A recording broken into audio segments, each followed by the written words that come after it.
Hola, bienvenidos. Soy Mari Carmen Rosano, desde Uruguay, creadora y organizadora de la cumbre virtual Sé tu Maestro, y en esta oportunidad tengo el agrado de recibir a Solange Gerona.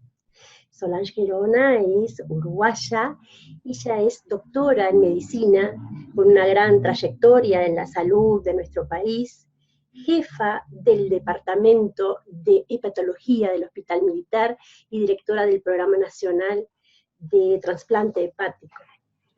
Además, desde hace varios años es uno de mis referentes espirituales y por eso me emociona mucho poder recibirla en esta oportunidad para contarles a todos los que estamos en la educación que desde otro lugar también hay gente que está pensando en nosotros. Te doy la bienvenida, Sol, ya que tú te dedicas también a acompañar a las personas en su crecimiento personal, en su desarrollo personal. Me gustaría que nos contaras cómo ha sido este camino que has encontrado y cómo hoy recibes esta invitación para participar en esta cumbre. Bueno, gracias, muchas gracias María del Carmen. Es un honor para mí poder participar en una cumbre donde los que estén escuchando o desaprendiendo sean docentes, o sea, personas que se han dedicado toda la vida a enseñar. Para mí eso es una instancia de mucha sacralidad, de mucha responsabilidad también. Desde mi lado, desde mi perspectiva de lo que es cuidar la salud de las personas o acompañarlas en el proceso de recuperar su salud o de prevenir la enfermedad, además de resolver cuando no podemos prevenir las acciones que necesiten ser tomadas para volver al equilibrio. Tenía muchos desafíos ahí. Yo me había ido a estudiar a hacer la especialización en Argentina, estuve 8 años y medio en el Hospital Italiano de Buenos Aires. Y bueno, y cuando regresé a Uruguay en el 97-98, la idea era generar acá un programa de trasplante hepático. Y me encontré con muchos desafíos, ¿no? Desafíos de que al ser mujer, al no tener como apoyos extra medicina, me encontré ante el desafío de marcar una línea, marcar un proyecto con un equipo que generaba en sí muchos desafíos. En esos desafíos lo que fui creándome fue una profesional muy capaz en lo que era en la atención de sus pacientes, pero que notaba que estaba teniendo mucha exigencia, dureza, dominación, casi despótica en el hacer, en el lograr la excelencia, pero desde un esfuerzo sin descanso. Y me encontré que no me estaba gustando esa manera de evolucionar, ¿no? Que no estaba pudiendo ser la niña feliz que había sido, ni lo estaba logrando, sí, cosas en el mundo externo, pero a mucho costo interno y a mucho costo también visiblemente de las personas que me rodeaban. Con lo cual decidí que había algún tornillo que arreglar y bueno, y emprendí un camino de autoconocimiento, ¿no? Y en ese caminar descubrí muchas cosas de mí, y eso me ayudó a liberar patrones, condicionamientos, programas que eran defectivos y que impedían que trabajara en equipo, ¿no? Sino más bien era un grupo que me obedecía. No había escucha, no había interacción, no había crecimiento ni alegría, ni en mí, ni en el equipo que se iba gestando. Entonces, por eso fue que decidí empezar un camino de autoconocimiento, y tuve la bendición, la coincidencia, la suerte de encontrar un lugar en India que inicialmente era una universidad, que ahora es una academia, donde se daban cursos de una seriedad y una responsabilidad y profundidad muy importante, en una universidad que lo que enseña es el autoconocimiento, ¿no? Entonces es cómo enfrentar los desafíos desde adentro, desde atraer los logros en vez de ir atrás de ellos, desde disolver los problemas, además de buscar soluciones desde una perspectiva diferente, de reconocerme en los miedos, en las limitaciones y buscar inteligentemente los apoyos externos que sean necesarios para consolidar y, y bueno, y con un conocimiento profundo de mí, ¿no? Con eso lo que se generó fue una capacidad de liderazgo y de servicio bastante poco común, donde hoy puedo decir que lidero como dos grandes, cosas muy, muy grandes para mí. Una es esta actividad médica y otra es este caminar de conciencia hacia un ser humano pleno y feliz, que es el Diksha. Y bueno, en eso estoy. Sí, qué bien. Yo conozco esa historia, pero cada vez que la escucho me emociona mucho, especialmente me llega mucho porque a mí me pasó que yo como que no pude compatibilizar la parte espiritual con la laboral. Entonces, bueno, también tuve la bendición de salir del ámbito de la educación, donde estuve 32 años en diferentes roles, como maestra, como directora, como supervisora, en los últimos 7 años, y bueno, ahora tuve la oportunidad de hacer este evento virtual, y cuando estábamos pensando cuáles serían los temas que iba a abordar cada uno, bueno, a mí me vino el gran tema de la educación de nuevo, porque bueno, es el que tengo en mi corazón. Entonces, dándole una mirada desde otro lugar, pensé en esto del autoconocimiento y el autocuidado, y en expertos que pudieran hablar de esto para que los que están todavía en la educación, o los que aman la educación, que somos muchos, podamos mirar desde un lugar distinto y que podamos compatibilizar. ¿Cómo haces tú para compatibilizar la espiritualidad con tu trabajo? ¿Cómo te resulta eso? En realidad no hay forma de separarlo, al revés de cómo hago para juntarlos, no hay forma de separarlo porque el eje de eso soy yo. O sea, es desde dónde hago las cosas, que es lo que ha cambiado en mí, y eso es lo que es el centro de mi vida, ¿no? Yo soy la que me vinculo con el resto del equipo, soy la que me vinculo conmigo misma, y, y realmente lo irrazonable sería cómo hacer para separarlo, ¿no? Somos un todo biopsicosocial, y en ese biopsicosocial está incorporado lo que es la conciencia y la espiritualidad, lo reconozcamos o no.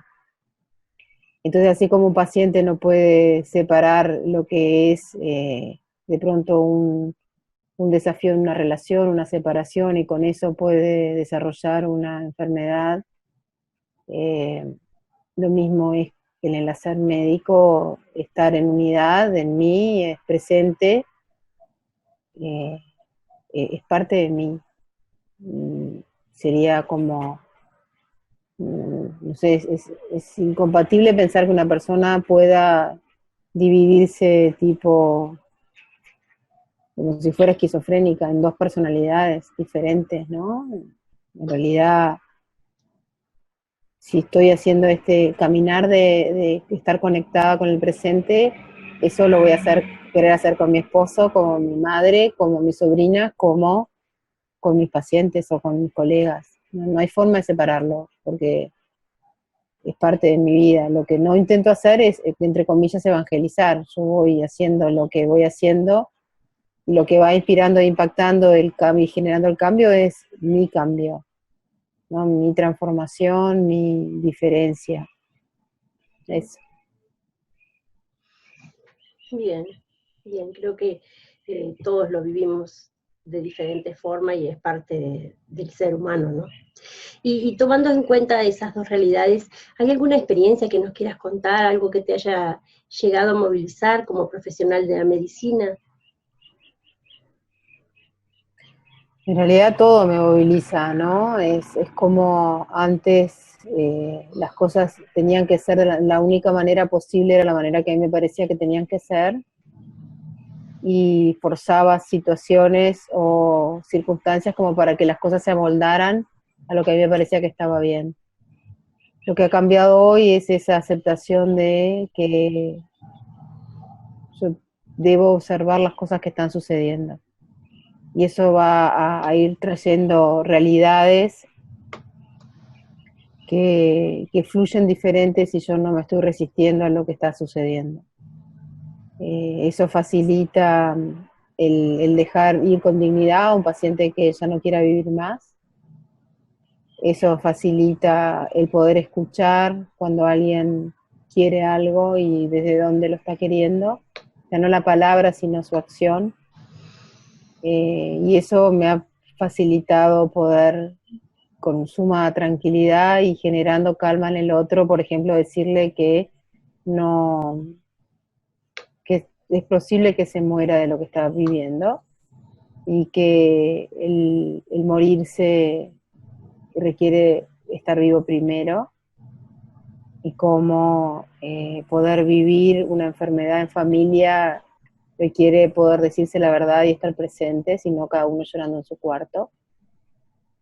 Esto ha también generado una comprensión de cómo enseñar, no solo, por ejemplo, a un paciente que toma alcohol, que le hace mal, cómo transmitirle eso para que lo pueda recibir y no lo sienta como un juicio. Entonces, cuando nosotros vamos a mirar el porcentaje de pacientes que, por ejemplo, dejan de tomar alcohol en nuestros servicios, altísimo. ¿Por qué? Porque lo estamos diciendo desde un lugar de cuidado y de respeto, no de juicio, ¿no? También en el decorrer de la espiritualidad, comprender que solo puedo transmitir algo si estoy conectada.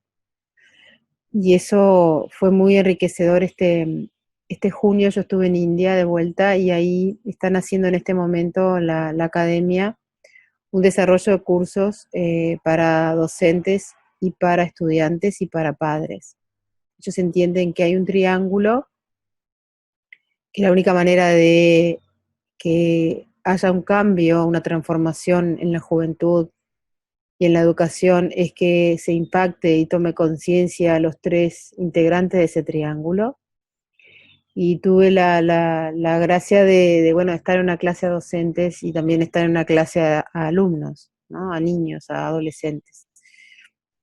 Y fue muy lindo ver que el mensaje más importante era que así como un médico cambia el vínculo con el paciente y puede generar salud en estar conectado, lo mismo un docente, ¿no?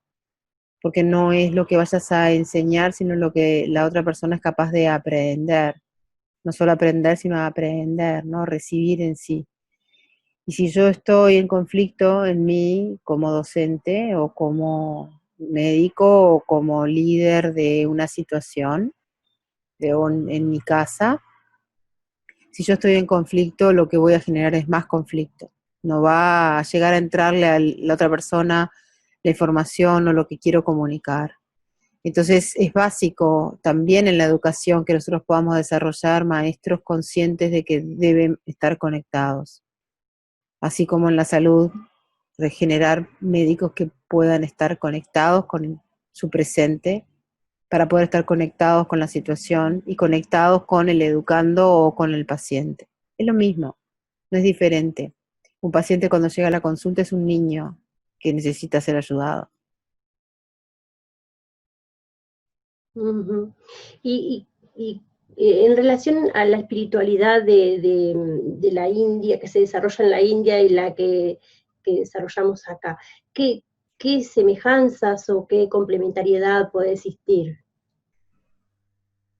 El mundo occidental, básicamente la forma de vida hace que mire hacia afuera. Ahora hay una espiritualidad que mira hacia adentro también en América, que es la de los nativos, ¿no? Y es una espiritualidad más aterrizada. Tiene que ver con mucho más con el vínculo con la naturaleza, con la tierra, con el fuego. eh, de alguna manera es más sencilla, ¿no? Y la espiritualidad en Oriente es más sutil, busca la conexión con lo sutil, más que con los elementos, ¿no? Yo siento que esa diferencia, por supuesto, cuando vamos avanzando en conciencia, no hay diferencias, pero nacen o arrancan, digamos, desde un lado diferente probablemente. Y eso también hace que los procesos de autoconocimiento sean diferentes, ¿no? Sí, en realidad igual es lo mismo, ¿no? Porque es cómo me conecto. O me conecto con un ser superior o con el todo, o me conecto con la Pachamama o con la naturaleza o con los hermanitos o los abuelos. Es conexión, o sea, la base de cualquier camino espiritual es cómo estoy en el presente, cómo estoy en conexión, porque solo en conexión voy a poder experimentar el amor. El amor es libertad, el amor es inteligencia o sabiduría, el amor es claridad, el amor es cooperación, es perspectiva, es vínculo. Y eso está en cualquiera de los caminos, tanto de Oriente como Occidente, ¿no? Podemos tener terminologías diferentes, pero la base es la misma. Es el mismo ser humano, con la misma mente, con los mismos programas limitantes, que alguno tiene como un matiz diferente, pero de última es lo mismo. Lo que tiene de diferente de pronto Oriente es que es más fácil para el oriental entrar en devoción, por lo menos las culturas como la de India, la de Tailandia, la de Bali, que son culturas con más devoción, a diferencia de otras culturas orientales que también hablan del eje centro, pero es más como energía, ¿no? Más pausado, más calmo. Uh-huh. ¿Y cómo sería, cómo te parece que puede comenzar el proceso de una persona que recién se encuentra con esto de darse cuenta que mirar hacia adentro lo va a hacer crecer como persona? Eh, ¿qué, qué, qué te parece? ¿Cómo sería su camino? ¿Cómo orientarlo en ese camino? Yo creo que lo primero es que se dé cuenta que está sufriendo y que la está embarrando, Mm, ya que no está logrando su mayor potencial, su mayor ujú, capacidad, que no está viviendo la vida de sus sueños, sino que al revés, parece que hubiera adentro algo a contracorriente, que es el mismo, ella misma, y que eso va generando la limitación.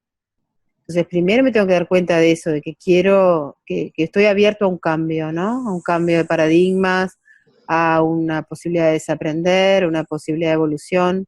O sea que es como no conformarme con dónde estoy o cómo estoy, sino saber que existe una realidad diferente, siendo yo también el eje de esa experiencia, pero diferente, de más calidad, de más color, de más profundidad, de más paz, de más conexión, de más descanso también. No es esto, y la vida es una lucha, ¿no? Es que saber que hay otra realidad. Yo creo que eso es el camino inicial, darme cuenta que así como estoy no es mi mayor capacidad y que la realidad puede ser diferente y a estar abierta a eso. Creo que eso es lo primero, ¿no? Para permitirme entrar en un proceso de autoconocimiento, de soltar o de revisar mi vida, ver qué he hecho, conocerme, ¿no? Lo que he hecho, qué resultados me dio, a ver desde dónde estaba actuando acá, cuál fue el resultado, haciendo lo mismo, pero estando yo sintiéndome diferente, qué resultado sucedió, eso. ujú. Sí, me he dado cuenta que en las últimas enseñanzas que se nos traen desde la India y bueno, en lo que actualmente estamos observando a nivel del mundo es lo que tiene que ver con las neurociencias, ¿no? Todo el conocimiento de las investigaciones más recientes, de cómo funciona el cerebro, cómo aprendemos. ¿Cómo te parece que esos dos grandes componentes, como son la sabiduría ancestral y la neurociencia, pueden interactuar, pueden complementarse? Hasta hace muy poco la neurociencia lo que aprendimos, por ejemplo, en facultad hace 2 decenas de años, era que el cerebro tenía determinado número de neuronas y que no, una vez que una neurona se moría, listo, era como arranca abajo, ¿no? Que desde los 20 años para adelante mi cerebro solo me podía ir a pérdidas.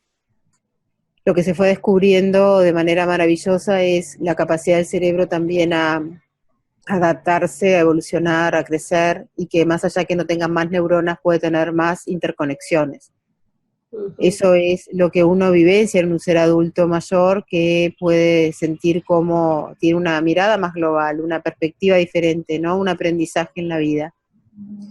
Y toda esta situación de neuroplasticidad y de evolución neurológica, que parecía ilógico cuando yo empecé a ir a India hace 12 años, y cuando me hablaban de eso era como, no, como los mismos monjes, ¿no? En la universidad me decían, no, porque esto genera un cambio neurobiológico, y era como, ¿qué sabés vos? ¿Qué sabés de que lo que yo aprenda pueda generar? Y después todavía más, porque después empezaron a hablar de, no, esto te está cambiando el ADN, y yo decía, pero no, el ADN no cambia.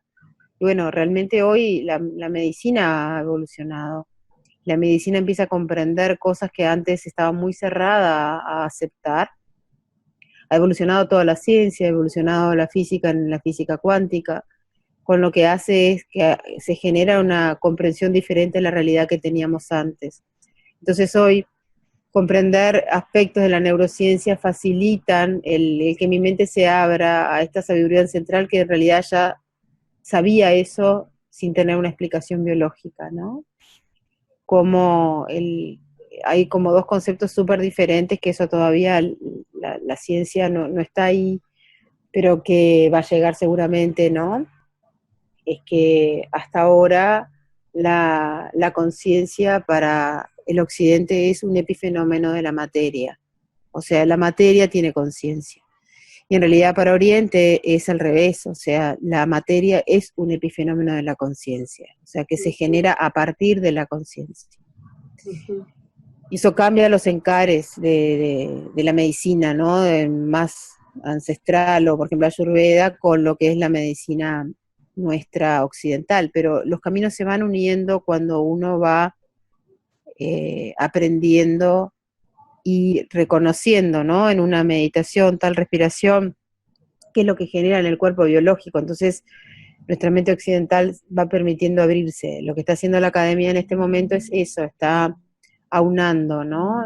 Una meditación, entonces te explica, bueno, mira, esta meditación que la hacen hace 5.000 años, hoy sabemos que lo que genera es la activación de tal área del cerebro que es la que te permite cambiar la perspectiva. Entonces eso para la mente occidental o la mente científica hace que pueda abrirse con más confianza. El proceso no cambia, lo único que cambia es cómo lo vivís el proceso, ¿no? Entender parte del proceso hace que vos te relajes, pero no significa que el proceso cambie en sí mismo. Pero por lo menos se abren distintas áreas docentes o universitarias a aspectos que hasta ahora eran como de segunda mano, ¿no? Sí, claro. ¿Y qué importancia tiene desde tu punto de vista esto que se abra de esa forma y que, por ejemplo, hoy estemos a través de la tecnología llegando a personas que están justamente encargadas de acompañar los procesos de los otros, o por lo menos el crecimiento de los otros? Es importante porque cuanto mayor perspectiva tenga cualquier cosa, va a generar que el niño pueda, o el que está aprendiendo pueda evolucionar con más libertad. Hay un cuento, ¿no? Que dicen que fueron unos monjes a una reserva forestal en Kerala, donde había, bueno, obviamente grandes árboles, y los que le pedían ayuda para mover los árboles eran grandes elefantes. Y con sorpresa ve el monje que a la tardecita, cuando terminan el trabajo, a estos elefantes enormes los atan con una cuerdita ridícula, y con eso los elefantes se quedan quietitos a dormir. Entonces el monje le pregunta al gendarme, ¿no?, forestal, ¿cómo es que animales que están moviendo toneladas, cuando lo atás ahora a la cuerda, se quedan quietos? Entonces el guardabosque lo lleva al fondo donde había un elefante chiquitito que lo habían atado con una cuerda y el elefantito tironeaba, tironeaba y no podía salir de la cuerda. Entonces desde ahí quedó condicionado a que esa cuerda lo retiene. Eso que le pasó al elefantito y a los elefantes, y que un elefante de, no sé, 3 toneladas no pueda tirar y salir de una cuerda, es muy similar a lo que nos sucede a nosotros como seres humanos, ¿no? En el condicionamiento, desde nuestros miedos o de nuestras limitaciones y creencias, vamos condicionando a los chicos a más limitación. Y podemos ver que los chicos están viniendo diferentes, ¿no? Que vienen más inteligentes, que vienen más conscientes. Pero si yo no estoy también en esa onda de darme cuenta y de reconocer mi libertad o mi potencialidad, no le voy a abrir la puerta para ir a jugar. Claro, claro. Eh, bueno, me gustaría que nos compartieras cuáles te parecen que son las herramientas a las que tenemos que echar mano para, para acceder a un mejor, a un mayor conocimiento de nosotros mismos. Primero es darte el tiempo como para sentirse, ¿no? Es como conectarse con la respiración, aprender a ver cuál es tu respiración, qué te pasa cuando te emocionás, qué te pasa cuando cambias de lugar, qué te pasa cuando comes qué cosas. Conocernos primero. Es ese espacio que no nos estamos dando, de dar todo por sentado, y no nos estamos descubriendo. Entonces me conceptualicé en que yo era de determinada manera y sufro por llegar a esa manera y por otro lado querer ser de esa manera, ¿no? Entonces el conocerme me empieza a dar libertad. El estar respirando lentamente es una ayuda muy importante como para poder estar en el presente. Darme cuenta y querer cambiar, hay solo 2 estados donde podemos vivir la realidad. Un estado que es un estado de conflicto, de sufrimiento, de separación, y otro estado que es un estado hermoso de conciencia, o un estado de paz, un estado de libertad. Entonces yo me tengo que dar cuenta, a ver dónde estoy viviendo mi vida, desde dónde estoy viviendo mi realidad, mis relaciones, mi vínculo, mi trabajo, mis proyectos. Y en la medida que empiezo a reconocer eso, empiezo a poder ser capaz de elegir. Si no soy un robotito peleándome con el que viene, con el que se me pone adelante todo el tiempo, ¿no? Y hago de mi vida un infierno, y la de otros también. Entonces me parece que el camino fundamental es tomar la responsabilidad de lo que siento, tomar la responsabilidad de conocer qué es lo que me está pasando, para poder así estar abierto a un cambio. Bien. ¿Y cómo podemos hacer cuando en el trabajo, por ejemplo, surge la competitividad o estamos expuestos a las reacciones de otros? Sí, y sí, la vida es eso. Sí, bueno, El tema es cómo respondo a eso es mi desafío. sí, claro.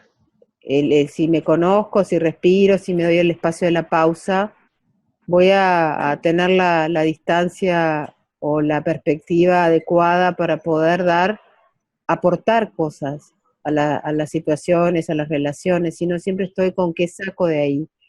El punto es qué hago para que esto cambie, qué hago para que esto se armonice, qué hago para que esto fluya de manera diferente, qué estoy aportando. Entonces ahí cambia desde dónde me estoy parando en las situaciones, ¿no?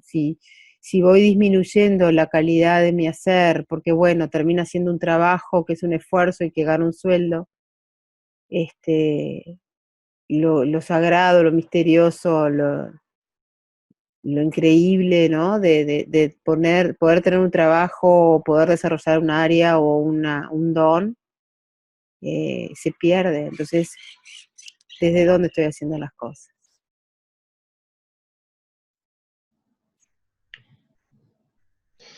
Sí, me gustaría que pudieras compartirnos algunas herramientas o algunos tips como para poder reencontrarnos con nosotros mismos, para ir conociéndonos más. Respiren conscientemente. Para mí eso sería lo más sencillo, pero también el cambio más grande es ahí, cuando yo tomo conciencia de mi respiración. Es lo más importante. La respiración, cuando yo la enlentezco, genera un cambio de la autorregulación en mí y pasa de ser un sistema de alarma o de miedo, que es cuando nos rige el nervio que se llama simpático.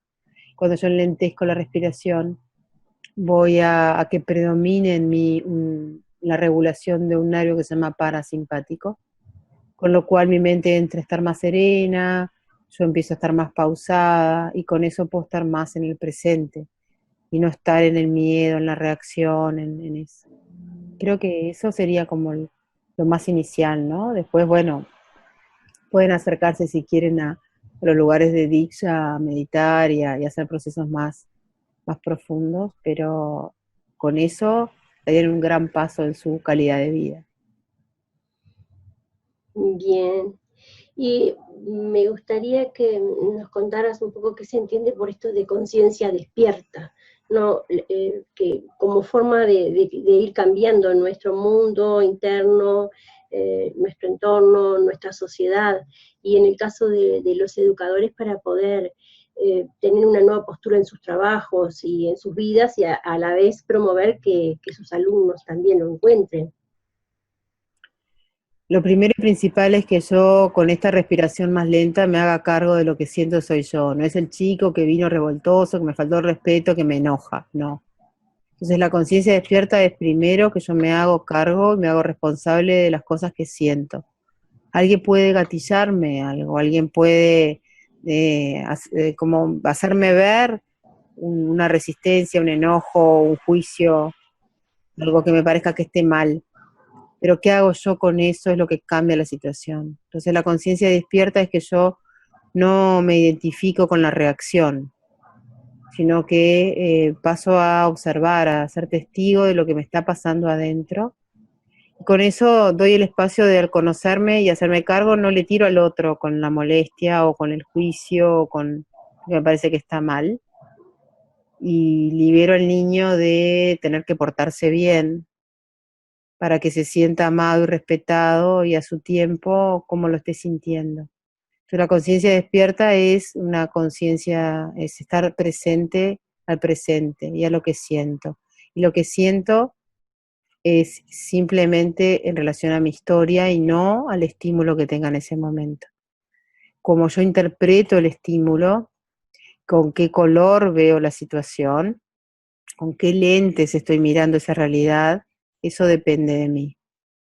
Entonces hay una enseñanza muy importante en este caminar, que es el sufrimiento no está en el hecho, sino en la percepción del hecho.